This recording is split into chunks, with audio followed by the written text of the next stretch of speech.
A coach telling your daughter to call him daddy. A man who introduces his baby to the family and they immediately say it's not his in front of her while the baby's in her arms. Whether building together at 30 still makes sense or if that ship has sailed, and why some neighborhoods stay losing the cleanliness conversation and nobody wants to say it out loud. We're getting into all of that today. Now, welcome to Convo and Co.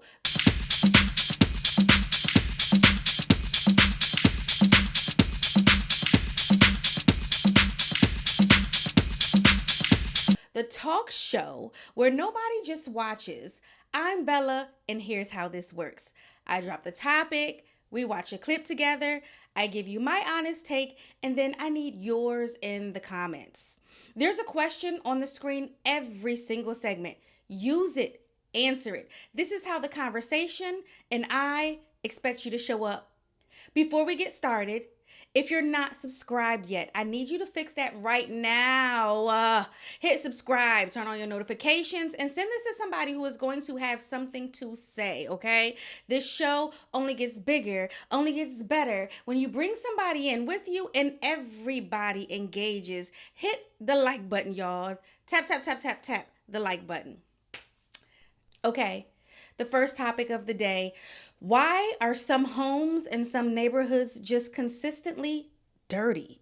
And I know that's uncomfortable to say out loud, but let's just talk about it because this is a real conversation to be had about pride of space and what you were taught, the resources, culture, and about personal accountability because not every dirty house is a poverty story, and not every clean house is a wealthy one. So, what is actually going on?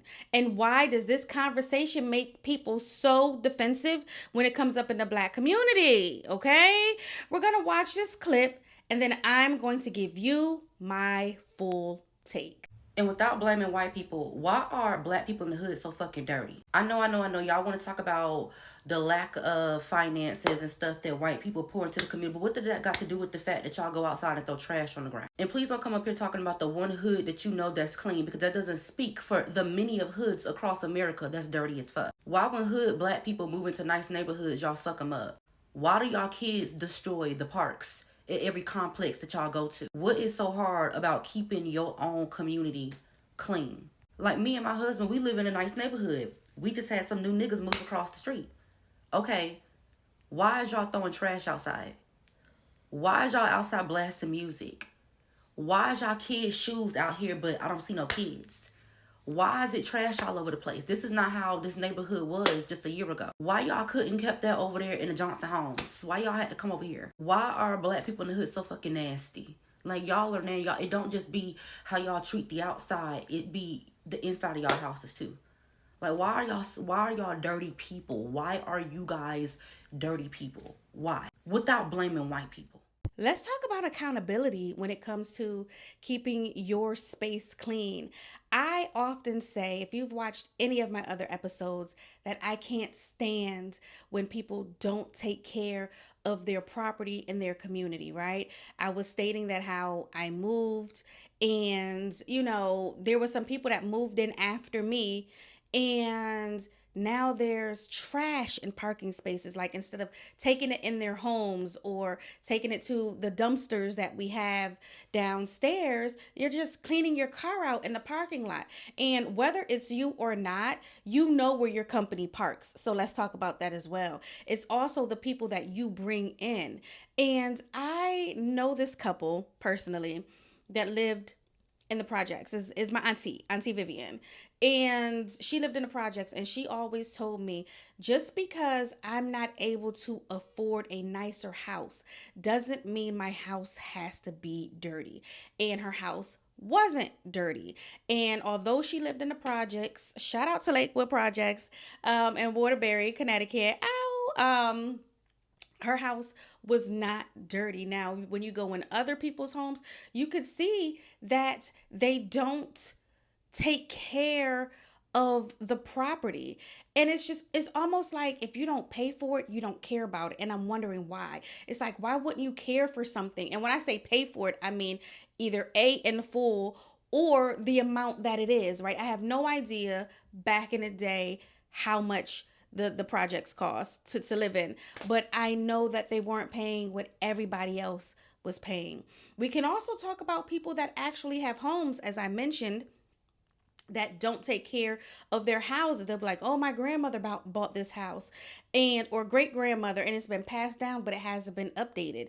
It's been passed down, but y'all don't clean the walls. It's been passed down, but you haven't cleaned, changed, or tended to the carpet that's been in the house. And it's just like, why do you have to be nasty, right? And we can always talk about, oh, people might be able to get the house, but they might not have the money to do X, Y, and Z. And oftentimes in these homes, both in the projects and in a home, there's multi generations living in this in the home, right? And in the dwelling.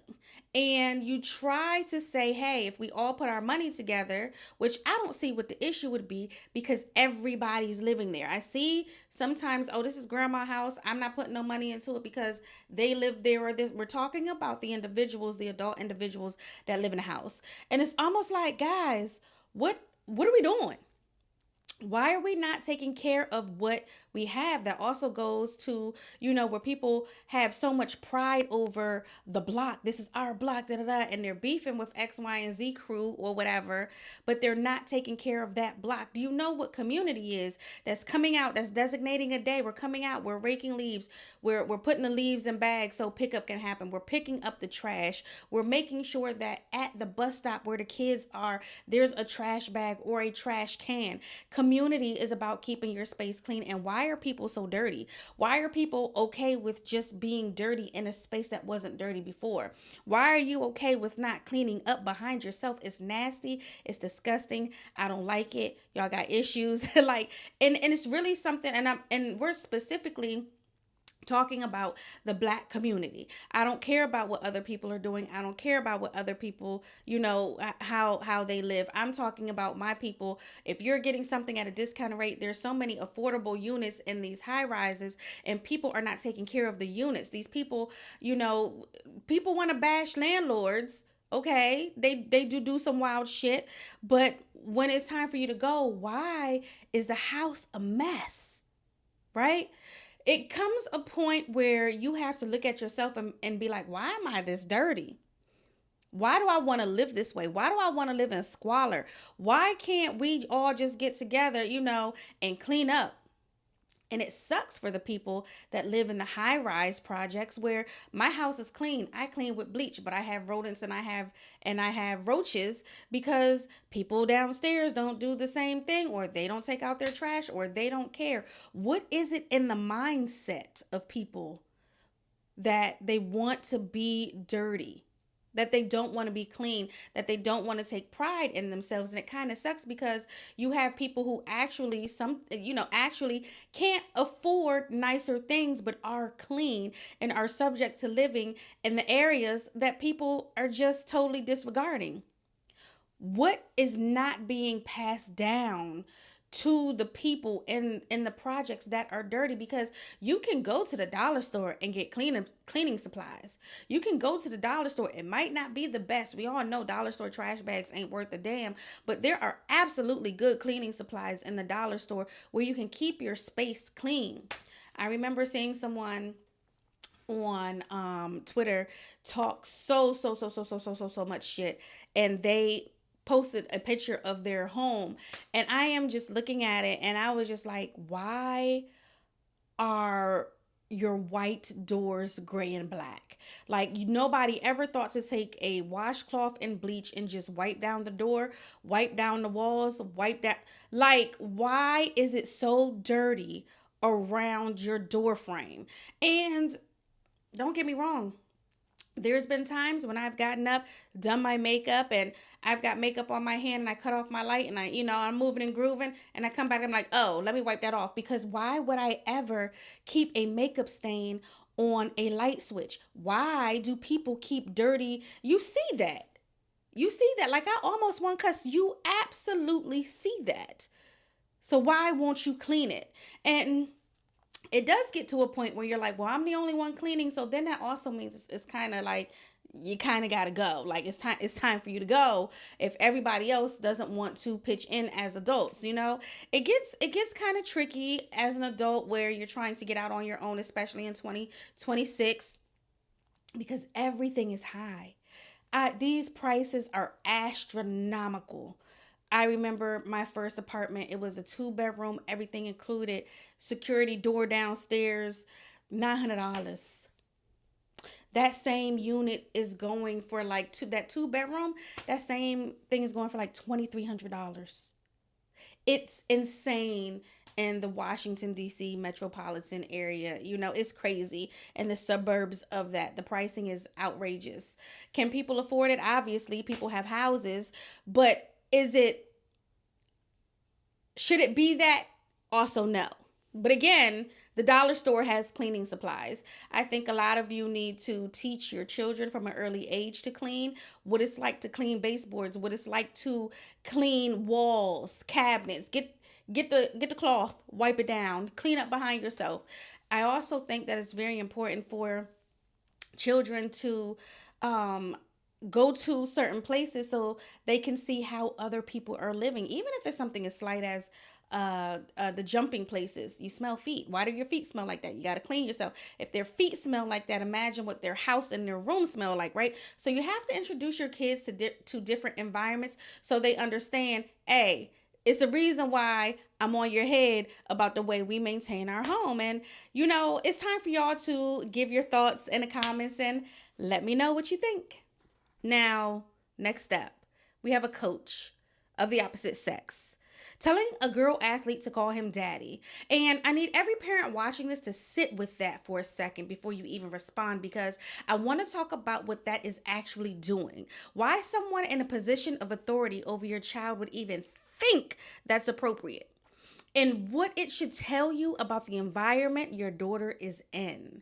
This is not a small thing. Now, watch this clip and then tell me how you are reacting as a parent, because I already know how I am. We already know how the kid going. Parents of athletes, more specifically athletic girls. So if you have a daughter that's an athlete and your daughter has a coach of the opposite sex, and that coach told your daughter to call him daddy, how would you feel? What would you do? Let me know in the comments. Run this video up. If your daughter came home and told you her coach told her to call him daddy, what would be your thought process? What would you do? What are the processes you would go through to make sure this situation is rectified? Let me know. Also, and if he took her out of her position every time he thought that she wasn't deserving of playing her part, not that she couldn't play her part, it's because he was feeling some type of way about her playing her part. My first instinct is to shoot him. That's my first reaction, right? Because if that is you tell my daughter to call you daddy and you're not her daddy, you're an absolute pedophile and you must be stopped, right? And it also sounds like this is going on too long, because she said, and what if he takes her out of her position because he took her out of position because she won't submit. He took her out of the position because she's telling you. The first time my child says a man said call him daddy, and that's the coach, is the last time that he'll be a coach and a free man.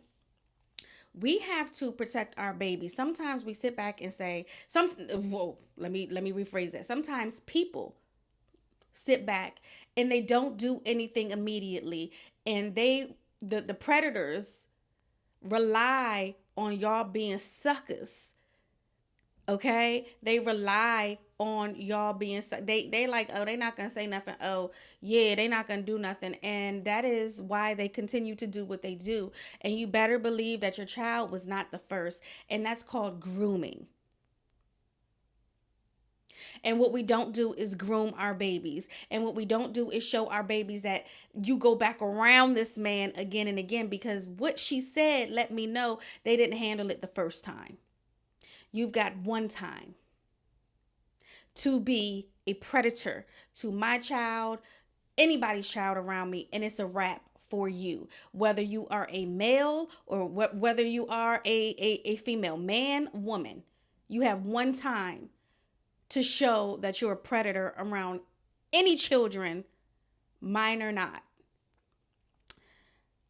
I think a lot of the people in the comments are going to go ahead and agree with me, but I want y'all to make sure that you rewind this and listen to what she said, because dig into what people said, because she came back and said, and what if he takes her out of the position? And I know I talked about that already, but we have to pay attention. Sometimes these parents are too scared because of AAUs and the connections to protect their children. And that's where it has to stop. It has to stop somewhere. While some mothers may be single mothers and there might not be any men present, right? There's somebody that you can tell, and there's a way that you can handle it. Immediately he needs to be fired, and immediately charges need to be pressed, and he needs to be looked into.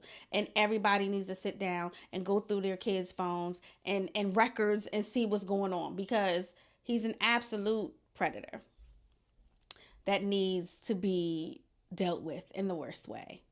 I don't play those games on this side. Okay, this next one. Building together at 30 plus years old. The idea that you and a partner need to start from the ground up, right? No established bag, no fully built life, just two people deciding to construct something together. And some people think that's the most romantic thing in the world, while others think that by 30, you should already have something, a little something to bring to the table. And building together is just code for starting over with somebody that has nothing. I want to know where you actually land on this, because the answer says a lot about how you view partnership. Watch this clip, and then we're going to have a real conversation. This take is probably going to make some men angry, but who cares? When y'all tried the build together approach with women in their 30s and 40s, why do you think that's going to work? Like, and I'm going to be honest, I used to be a super pick-me, like, my man, right?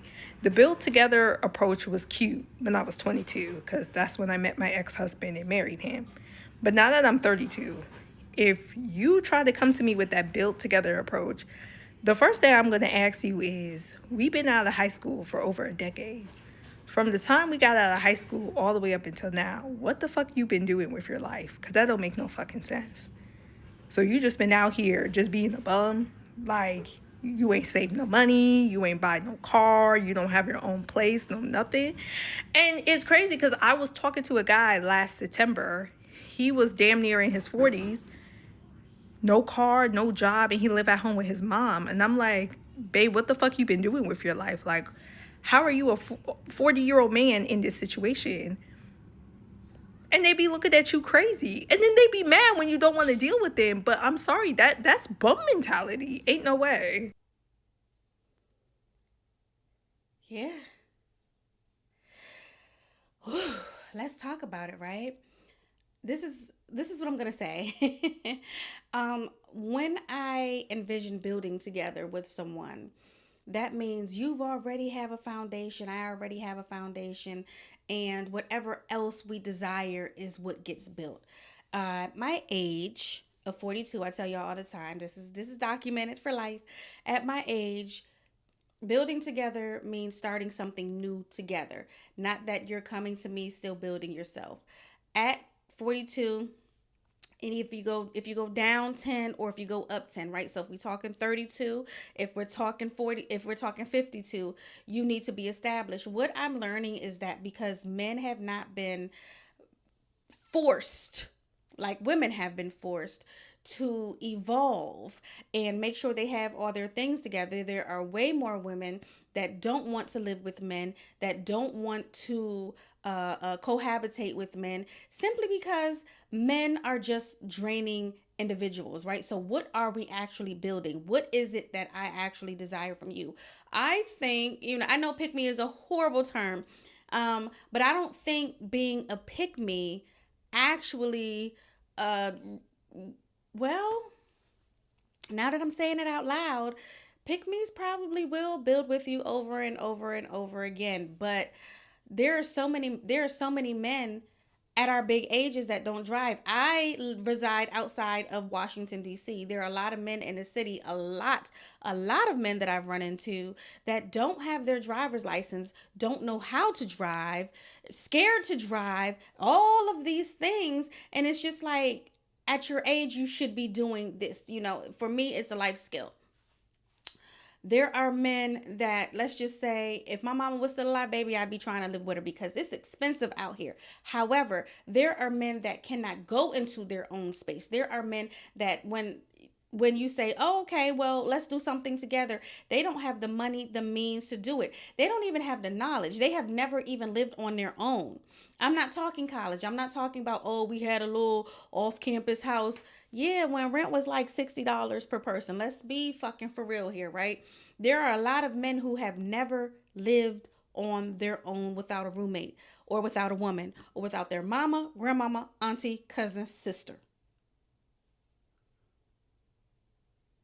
Why is that? A lot of women have simply because they have kids. They get out, it's their own house, their own roof. It may not be the most grandeur to start off, but they have something that's their own. There are so many men that don't know how to pay bills because they don't even know how the number to their electric company. They don't even know how to set up Wi-Fi. They don't know how to do so many things because they've never had to do it. Building after 30, what does that really look like? There's a great couple that I love, and to me, this was a great quote unquote building after 30. They were not homeowners. However, the man had the idea to say, we're both going to go buy our own homes, first time home owners, get all of the stuff that we can get for that, and then we'll buy our home together. That's building together. A man moving into your shit, having a drawer in your shit, still living at home, can't do shit. That's not building. What is there to build? That's your child if you let him come live with you. What are we even talking about, right? There's a difference between a man having a plan and a man saying, well, we're supposed to be building together. What are you actually trying to build? And I'm not saying people don't need help, and I'm not saying people can't come together and do great things. But if you're not established already, my guy, stop dating. You've got bigger fish to fry. You don't need to be dating if you've never lived on your own. You don't need to be dating if you can't drive. You don't need to be dating if you don't have a car. You don't need to be dating if you can't do certain things, if you can't fix certain shit around the house, if you can't change a tire, if you can't do certain things. You don't need to be dating. And that goes the opposite way as well. But I'm talking about men because those are the creatures that I date, right? So as a man, why are you not holding your own? As a man, why y'all want to live with y'all mothers in these apartments? Why you want to live with your mother? Like, there's a lot of men that live in, you can say, oh, you live in the projects. Okay, cool, right? Like, I'm not going to shame a man that lives in his mother's basement because that has a car, that has a car. I'm not going to shame a man that could say, okay, we could go do all of these things and boom, right? And not renege on that shit. And that's bigger than what it is. It's like a man might lead with his money, but not have enough money to actually do the things. Ladies, pay attention. The red flags are there. Okay? We are not, as a middle-aged woman, we are not building these men up because that's what the women in their family, that's what their village was supposed to do. Raise them. Stop having babies by men that can't survive on their own. He brings his baby to meet his family, a whole introduction moment. And before anything else happens, his family looks at that child and says out loud, that baby ain't his, right in front of her, in the room, at the introduction. And I want to talk about what that moment does to him, to her, to the relationship, and to the child that didn't ask to be in the middle of any of this. Because this is about loyalty, about family overstepping, and about what a man owes the woman he brought into that room, okay? Watch this clip, and then I need you in the comments expeditiously. That baby don't look nothing like you. Nothing. You don't see, so we don't look like twins. No. Let me see. We don't look like twins. No. You look like her. What's up? This is baby, it is. No, I don't see it. Auntie, stop. You always I don't do that. see Every it. time I No, bring a I girl don't. out here, Auntie. I don't see it. Where my grandma And at? who is you? My name is Shay. Miss Shay. Yeah, We don't his know you, girlfriend. Miss Shay. We're gonna get His a girlfriend. Mm-hmm. Yuck. Do you know what that's called? Jealousy. That old woman is not even the grandmother.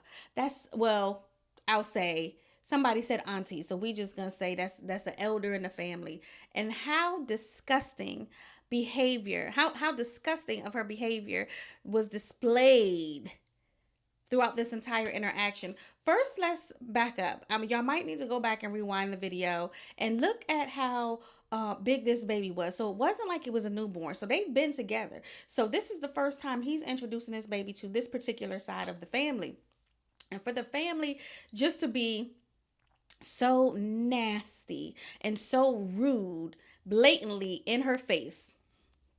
Let's break this down. He didn't say one word. He didn't say one word, which means he is a sucker.